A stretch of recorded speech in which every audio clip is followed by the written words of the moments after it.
আসসালামু আলাইকুম প্রিয় দর্শক। আজকে আমরা আসছি এখানে একটা খামারিতে। ভাই নাম কি?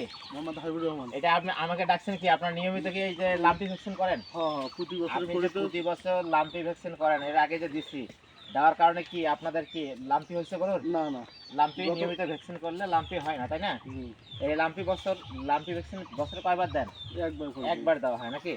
আচ্ছা, থ্যাংক ইউ ভাইকে। আমরা এর আগেও দিছিলাম, এবারও আসছি। দেখেন প্রিয় দর্শক, আসলে লাম্পি ভ্যাকসিনটা দেওয়া কী কারণে হয় আমি আজকে আপনাদেরকে বলবো। এই যে লাম্পি ভ্যাকসিন মূলত হচ্ছে স্কিন ডিজিজ। এই যে স্কিনের উপরে একটা যে মাছি পড়ে একটা ইয়া হয়, স্কিনের উপরে মাছি পড়ে একটা ঘা হয়, হওয়ার কারণে কিন্তু এই ডিজিজটা হয়। হ্যাঁ, যেটাকে আমরা লাম্পি ভাইরাস নামে পরিচিত। আপনারা দেখেন এই যে আজকে এই যে খোলা মাঠে যে গরুগুলা রাখছে, এই দেখেন মাছির কারণে সব গরু দেখেন লেজগুলো ছটফট ছটফট করতেছে। হ্যাঁ, কারণ এই মাছি যত বেশি কামড় দিবে তত এই রোগ হওয়ার মানে সম্ভাবনা অনেক বেশি থাকবে। তো আপনারা চেষ্টা করবেন যে আপনার গরুকে যে জায়গাগুলোতে আপনারা রাখেন এরকমভাবে গোবর টবর দিয়ে রাখবেন না। এই যে আপনার গরুর যে জায়গাগুলা, এই জায়গাগুলোতে এভাবে গোবর রাখবেন না। আমার সাথে হবে, হ্যাঁ, এইভাবে গোবর টবরগুলো রাখবেন না। তাহলে হবে কি, এইখানে হচ্ছে কৃমির সংক্রমণ হবে। এই যে গরু খাবার খাচ্ছে, এইখানে সাথে কি করতেছে, এখানে গোবর ফেলানো হচ্ছে। তাহলে এক গরুর সব গরুর গোবর আছে, আবার এইখানে এই গোবরগুলোর সাথে খাবার খাচ্ছে। তাহলে কি সব গরু কিন্তু কৃমি কি সংক্রামক বেশি হয়ে যায়। এবং হচ্ছে যে এই জায়গাটা অপরিষ্কার থাকার কারণে এখানে কিন্তু মশা মাছি জন্মগ্রহণ করে বেশি। হ্যাঁ, এই কারণে দেখেন আপনার গরুগুলো কিন্তু সবগুলো মশা দিয়া, মশার মাছির কারণে সবগুলো ছটপট ছটপট ছটপট করতেছে। তাহলে কোনো গরু কিন্তু স্থির নাই, আছে কি? না। যদি স্থির না থাকে তাহলে গরুর কিন্তু স্বাস্থ্য ভালো হবে না। আর গরুর স্বাস্থ্য ভালো না হলে কিন্তু কি বিভিন্ন ধরনের রোগ, যেমন এই মশাবাহিত রোগ, এই যে আপনার ডার্মাটাইটিস, চর্মরোগ, দাউট, এগুলোর মতন যে রোগগুলো হয়, চামড়া উঠে যাক, চামড়া খসখসা হয়ে যায়, এই রোগগুলো বেশি হবে। এই রোগগুলো হলে কি আপনাদের সমস্যা কী হবে জানেন? তাহলে দুধ আপনাদের কিন্তু অনেক খামারে অনেক টাকা খরচ হবে। আর যখন কোনো গরু অসুস্থ হয়ে যায়, তখন অসুস্থ হলে কি সমস্যা হয় জানেন? অসুস্থ হলে গরুটা হিটে আসে দেরিতে, নিয়মিত দুধ ভালো বেশি পরিমাণ দুধ দেবে না, হিট দেরিতে আসবে, এই সমস্যাগুলো হবে। তো আপনারা কাজ করবেন কি, এই যে লাম্পি ভ্যাকসিন বছরে একবার দেবেন, লাম্পি ভ্যাকসিন বছরে দেবেন একবার, এবং হচ্ছে যে আর কি দেবেন জানেন? এই যে হচ্ছে খুরা ভ্যাকসিন বছরে 2বার দেবেন। এই ভ্যাকসিনগুলো যদি আপনি দিতে পারেন নিয়মিত, তাহলে কিন্তু আপনাদের গরুর এখানে রাখেন। হ্যাঁ, এইটা দিলে হচ্ছে কি আপনাদের গরুর কিন্তু রোগ প্রতিরোধ ক্ষমতা বেড়ে যাবে। হ্যাঁ, রোগ প্রতিরোধ ক্ষমতা বেড়ে গেলে কিন্তু আপনাদের গরু কি হবে, এত সহজে অসুস্থ হবে না। তাহলে আপনারা এই এই এই যে বাছুরটা আছে, এটাকে কি করবেন বুঝছেন? ভালো করে সপ্তাহে অন্তত একদিন শ্যাম্পু দিয়ে গোসল করে দেবেন, এবং নিয়মিত গোসল করাবেন। মশা মাছি যাতে না ধরে সেই জন্য বাজারে বিভিন্ন ধরনের স্প্রে পাওয়া যায়।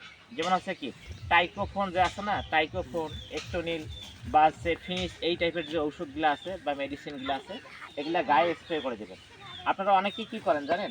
এই যে স্প্রে বেশি লাগার কারণটা কি, এই যে গরুর লেজটা আছে না, এই লেজটা কিন্তু অনেক উপকারিতা। কারণটা কি জানেন? আমরা গরুর, আপনি দেখেন কোনো গরুর কিন্তু ঘা এই জায়গায় হয় কি, দেখেন তো এই যে গরুটা আছে, এই গরুর ঘা কি এখানে হয়? চামড়া ওঠে কখন এখানে, এই দিকে ওঠে কি? ওঠে না। কারণ কি জানেন? গরুর চামড়া উঠবে দেখেন এই জায়গায়, মাথায়। এইটা ওঠার কারণটা কি জানেন? এইটা হচ্ছে কারণ হচ্ছে কি জানেন? এই লেজ কিন্তু এই দিকের মশা মাছি সব তাড়াই দিচ্ছে, কিন্তু সামনটা কিন্তু পাচ্ছে না। এই জন্য আমরা যখন দিব সামন বা পিছনটা এইটাকে বেশি স্প্রে করে দিব, তাহলে এই সমস্যাটা হবে না।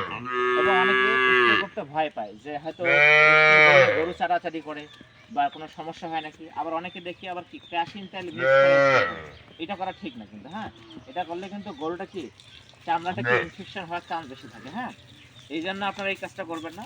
মূলত যে কাজটা বেশি করে করবেন সেটা হচ্ছে আপনি নিয়মিত গোসল করে দিয়ে, হ্যাঁ, গোসল করার পর হচ্ছে যে ভালোভাবে যদি স্প্রে করেন, তাহলে আপনার দেখা যায় যে এই সমস্যাগুলো হবে না।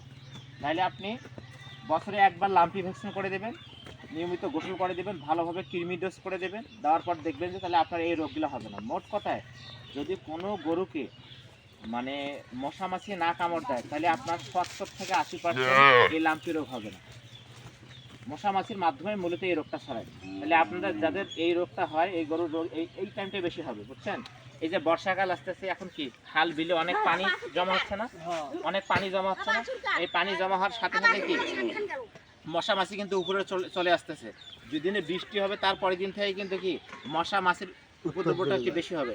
তো তারপরেই কিন্তু এই রোগটা সৃষ্টি হবে। হ্যাঁ, এই জন্য হচ্ছে যে একটা ভ্যাকসিন মনে রাখবেন, লাম্পি ভ্যাকসিন মোটামুটি আপনার হচ্ছে যে যখন দেবেন আপনারা, দেওয়ার সাথে সাথে কী করতে হবে, মোটামুটি একটা ভ্যাকসিন লাম্পি ভ্যাকসিন বডিতে কাজ করতে সময় লাগে 21 দিন। হ্যাঁ, তাহলে আমি আজকে ভ্যাকসিনটা দিলাম, আজকে কিন্তু আমার কাজ হবে না, 21 দিন পর মূলত এই কাজটা শুরু হবে। হ্যাঁ, এই যে এটা হচ্ছে একটা ভ্যাকসিন ক্যারিয়ার, এর মাধ্যমে আমরা ভ্যাকসিনটা নিয়ে আসছি। হ্যাঁ, এই ভ্যাকসিনটা এখানে আছে, দেখেন এখানকার তাপমাত্রা কিন্তু অনেক কম আছে, এখানে বরফ আছে, এখানে বরফ থাকার পরে আমরা হচ্ছে যে এই লাম্পি ভ্যাকসিন ইয়া করতেছি। হ্যাঁ, এটা মূলত একটা কোম্পানির ভ্যাকসিন আমরা দিচ্ছি। হ্যাঁ,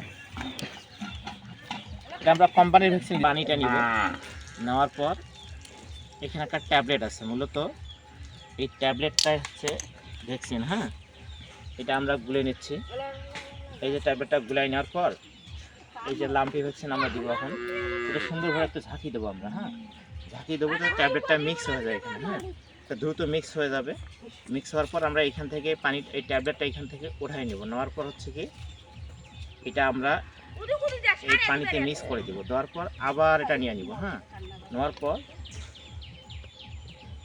আবার গুলো এখানে দিচ্ছি যাতে ওর,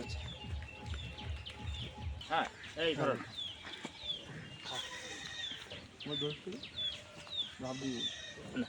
এই যে দেখেন আপনাদের এই যে এখানে বিভিন্ন ডারমাটিস যখন মাছি কামড় দেয়, এই যে দেখেন ঘাড়ে কি ওরকম একটা ঘা হয়ে যাচ্ছে। হ্যাঁ, যদি আপনার মাছি কামড় না দেয় এই জীবাণুটা এভাবে ছড়াবেন না, ওই যে মাছি দেখেন। হ্যাঁ, হ্যাঁ,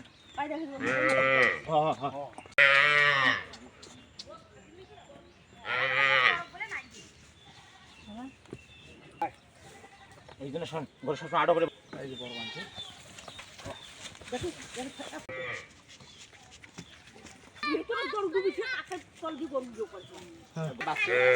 অনেকে বলেন যে ছোট বাছুর, আপনি লাম্পি সাধারণত লাম্পি ভ্যাকসিন যখন দেবেন আপনি ছোট বাছুরকে আগে দিবেন, কারণ হচ্ছে কি এই ছোট বাছুর লাম্পি হওয়ার সম্ভাবনা অনেক বেশি থাকে। তাহলে এইটা দিলে আমরা মোটামুটি একবারে শিওর বলবো না, তবে রিস্ক কমে যাবে একদম। হ্যাঁ, এই যে চামড়ার মধ্যে দিবেন, তাহলে এই পশম টশমগুলো সব ভালো হয়ে যাবে, এগুলো রোগও হবে না। এই আর কত ভদ্র আছে।